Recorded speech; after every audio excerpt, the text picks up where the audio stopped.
What's up, YouTube? Welcome back to another video from Outdoor Instincts Live. In this episode, I'm going to be helping you guys out with some cost-effective approaches to a saltwater system. I remember this tank that I have is a 75-gallon tank. I still have a lot to do with it. I've had it up and running for 8 months now. I add a little at a time to it.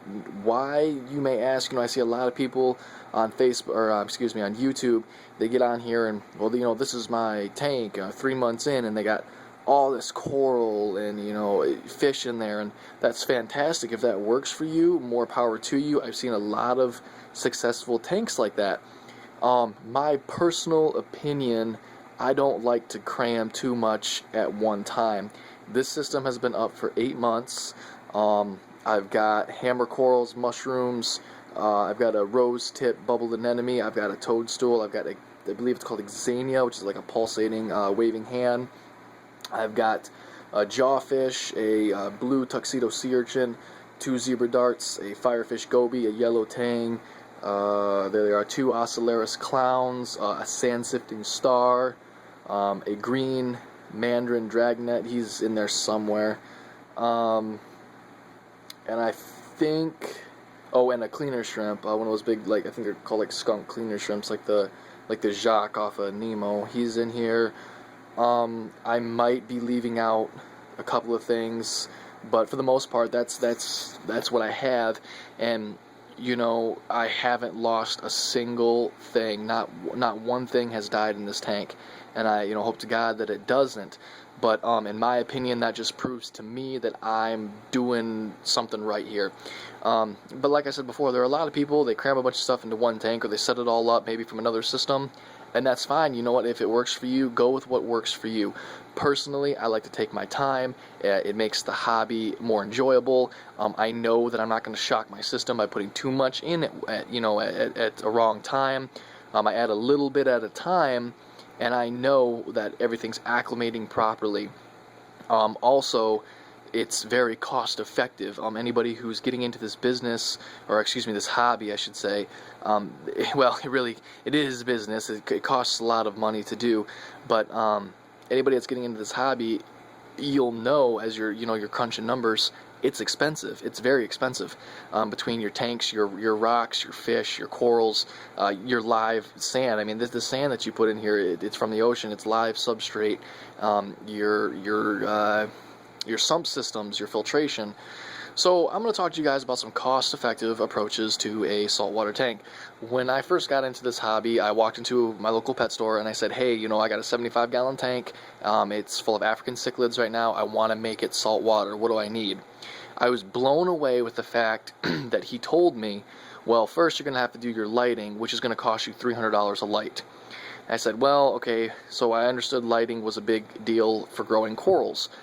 And then he started going on about this costs this costs that, then you got to get a sump, which is another several $100s, and blah blah blah, depending on how you set it. You got to get your tank drilled for the sump, you got to do this, you got to do that.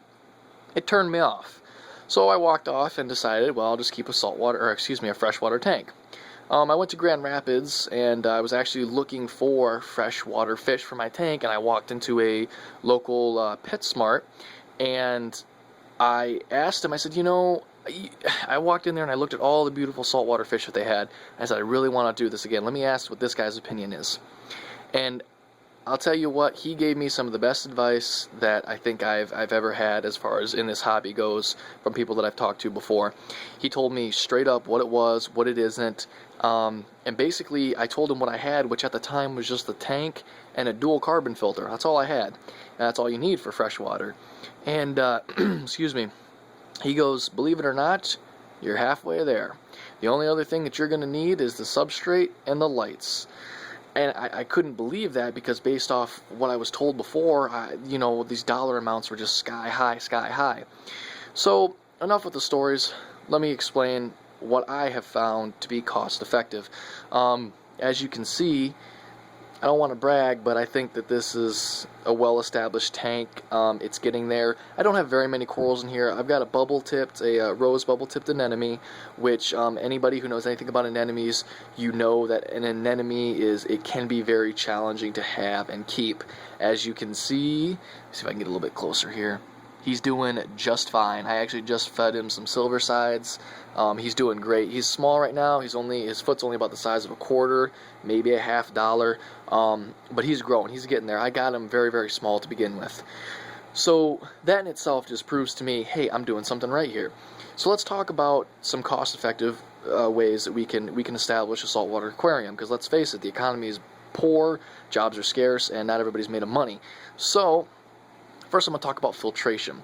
People, well, you need a sump, you need to drill your tank, you need all this fancy crap. You really don't. Here's what I have, one more time. I have a lot of expanding to do. I just ordered another Kessel light, so that whole area over there is going to be full of live rock and reef and coral as well. I do this a little bit at a time, like I said before.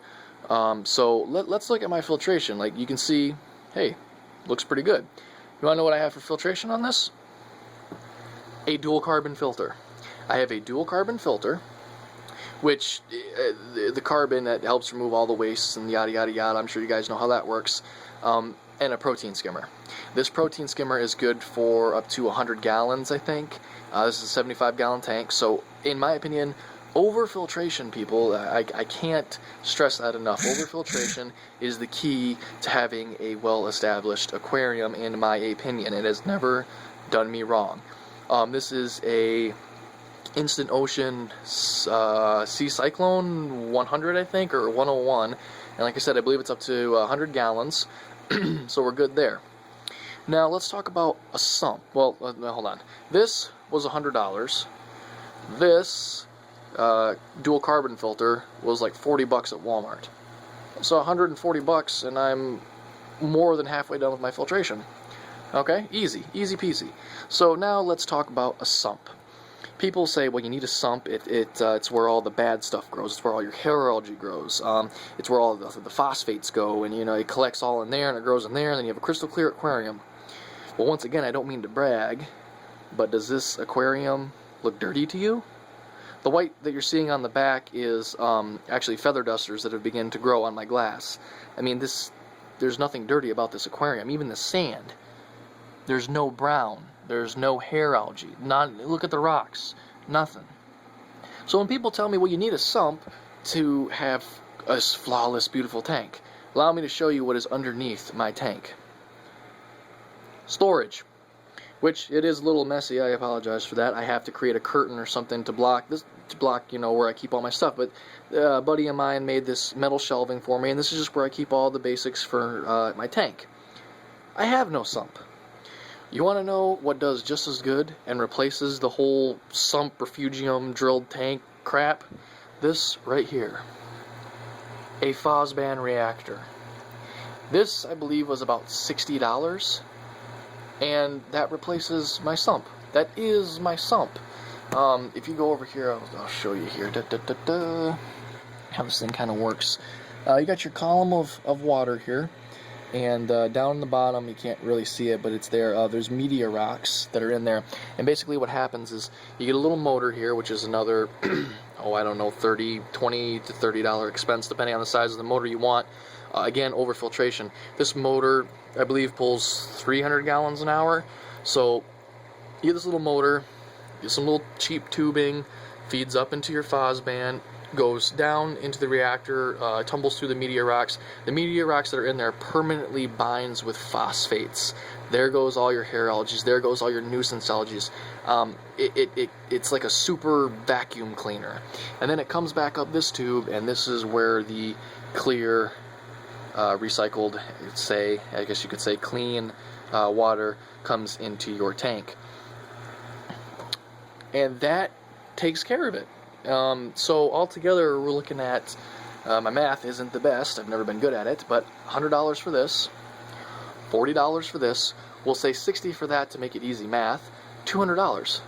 For $200, I have completed my filtration. And yes, $200, I understand, is a decent chunk of change nowadays. However, I have no mess. Well, I've got some clutter, but I have no extra tanks I have to clean. I don't have to go and drill my tank. I don't have to put in, this and that. To be honest with you, I don't even know what goes into a sump. All I know is it's more than what I personally want to deal with. And everything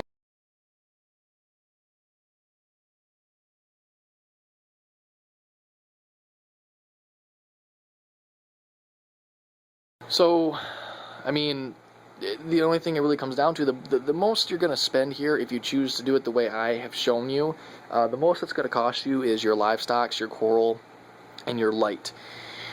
This bad boy right here is a Kessel A150W Ocean Blue. It's 15,000 K special blend, yada yada yada, a bunch of other fancy stuff. This light, the light itself is $230, I believe, and then you have to buy the neck, the gooseneck here, for $40, unless you decide to hang it from the ceiling. But some people would say, well, man, $280 when it's all said and done with, that's a really expensive light. You're absolutely right. It is expensive. But look at the shimmer. Look at the color. I guarantee you the color that you see here is 10 times better in person. It makes everything pop. It boosts coral grow exponentially. It's research it. Go online. Go on YouTube. Type in, Kessel lighting. I saw a video where they had this big, 300-gallon tank, and on one side they had these big metal halogen lights, and on the other side they had a few of these Kessels. This is the A150. I believe they also make 250s, but hence I digress. So they had on one side these big metal halogens, and on the other side they had these Kessels. Every single coral that was able to move or attempt to grow in a different area or just whatever had moved itself and was trying the best that it could to reach for the lighting on the Kessel's side. I found that absolutely amazing. These are the best lights that you can buy on the market today. You get what you pay for. There are going to be some areas of saltwater that you cannot skimp on. However, the filtration, it's necessary. It's one of the most necessary, if not the most necessary thing about saltwater. However, you can cut corners, as I've just shown you. So I hope this video has helped. Please like, subscribe, share.